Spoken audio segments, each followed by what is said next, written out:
Hey, we're here for real. It's live. Hi, Caroline. All right.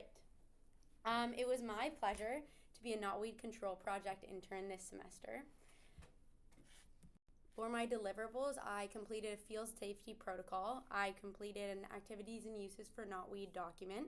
I did an inventory of field equipment, and I completed our native species justification. I also contacted volunteer and school groups, and I made a field calendar for the 2026 spring and summer. For my field safety protocol, I used documents from institutions like the University of British Columbia to know what to include in the document. So I included equipment safety, site-specific safety, and severe weather and what field interns should do. I also did a section on hot and cold related illnesses and injuries, and I based that off of St. John Ambulance for guidelines on signs and symptoms and treatments. For my next deliverable, I did an activities and uses for knotweed document, and I was able to research nature crafts, recipes, and potential medicinal uses. And this resource can be used for outreach in the future.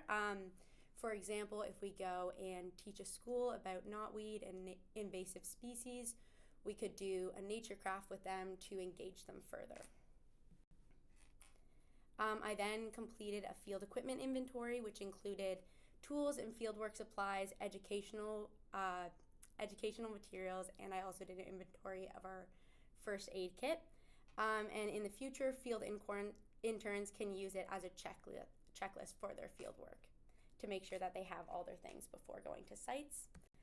I also did a native species justification where I researched 28 native species and plants, and I researched traits, growth rates, and environmental preferences.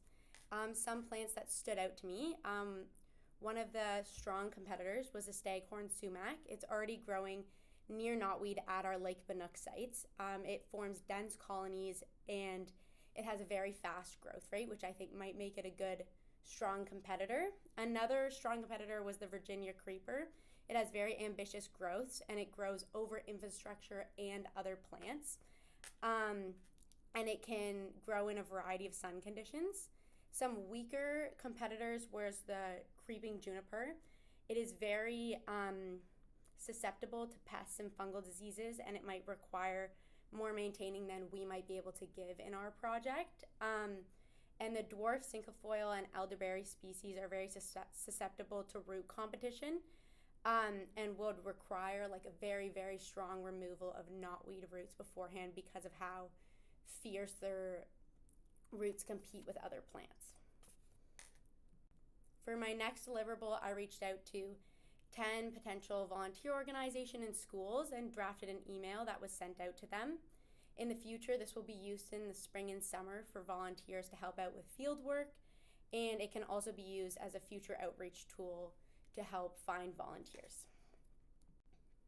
Lastly, I created a field calendar where I scheduled approximate times for site visits in a bi-weekly format because each site should be visited every 2 weeks, and I based this off of the treatment and survey methods from our working draft document. I included semester start and end dates with color coordinations for each month to make it easily readable, and I also included some side notes like revegetation species for the fall that have already been solidified. I wanted to say a huge thank you. I've really, really appreciated this opportunity. It's very clear how well thought out you guys have thought about this project and how thought out both of your feedback is, and it's just been a pleasure working with both of you. Thank you. Yay! I gotcha.